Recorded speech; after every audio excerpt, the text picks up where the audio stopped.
What is going on, guys? Welcome back to the channel. It's Professor Anime. Welcome back to another video. In this video, guys, I'm here to bring you all a little discussion video on Re:Zero. Now, I have been thinking about this for quite a bit of time as I've been watching Re:Zero, and especially after the aftermath of episode 15.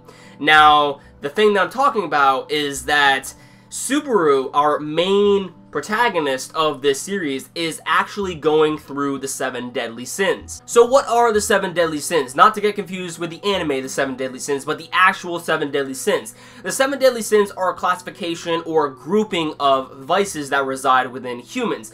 There is pride, greed, lust, envy, sloth, gluttony, and wrath. So which one of these traits resembles Subaru's character?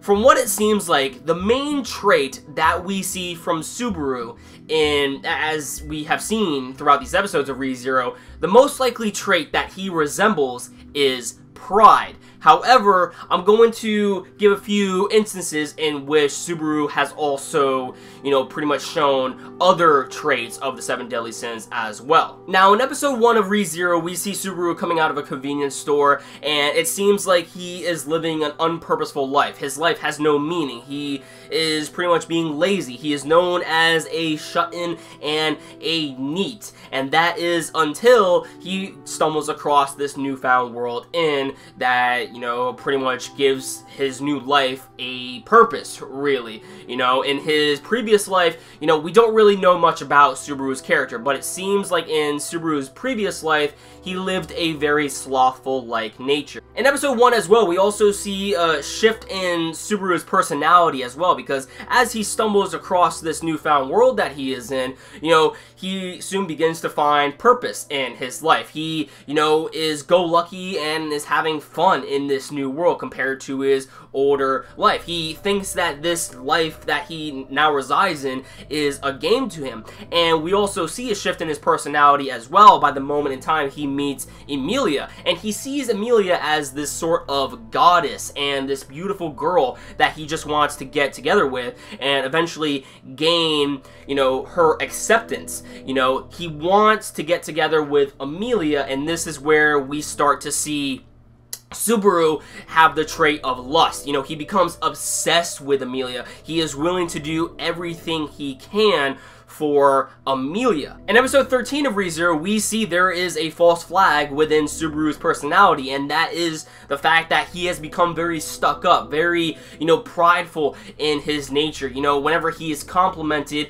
he willingly accepts the fact, and he lusts for being complimented. He wants to be complimented. He wants to have Emilia also, pay attention to him. He is willing to do everything he can for Emilia, but at the same time, as we see at the end of episode 13 of Re:Zero, we see that he has become so prideful that he thinks that even without him, it would have been a lot worse for Emilia if she never would have met him in general. And that is where we see Emilia break ties with Subaru as he has now, shown his true colors. Basically, what Subaru said in episode 13 of Re:Zero at the very end is pretty much just saying to Emilia, without me, you wouldn't be alive right now. This is where we see that Subaru is stuck up, and he thinks that, he has the skills in order to protect Emilia. However, he has only been focusing on himself. He wants Emilia. He wants to do everything he can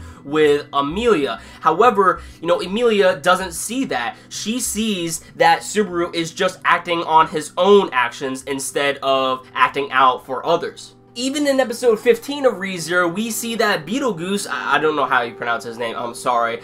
So if I pronounce his name wrong, don't, bash on me for that. But even Beetlejuice, he says to Subaru, you wouldn't happen to be pride, are you? Basically telling that Subaru is very prideful. He even says to Subaru himself, this maniac, he says to Subaru that he is a very prideful person. He doesn't represent sloth at all like he does.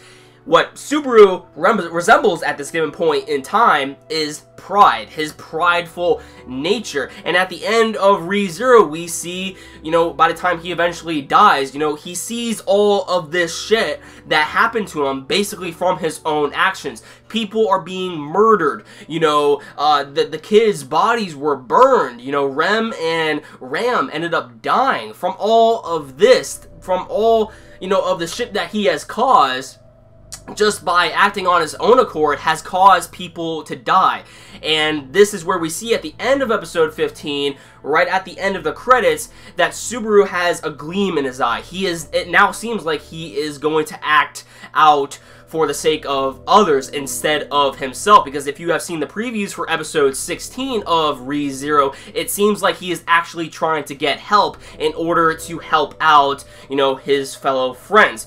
So from what it seems like the gleam in his eye represented that Subaru is now going through the 7 deadly sin trait known as wrath. So yeah, guys, that about does it for this video. I just had a lot on my mind regarding the most recent episode of ReZero and wanted to at least get this video out before episode 16 of Berserk, and I just wanted to let you all know on what I am personally, you know, feeling that ReZero is possibly conveying through its characters, you know, the 7 deadly sins. It seems like it could be possible, and I really want to hear your overall thoughts on what you guys think about this. So yeah, let me know in the comments down below what you thought about this analysis, and of course, if you like this video, don't forget to drop a like. It always helps out the channel, and if you want to stick up to date to my future content on this channel, please hit that red subscribe button below, and you will never miss a video from me. That about does it for this video, guys. Love you all, and I'll catch you all in the next one. Peace.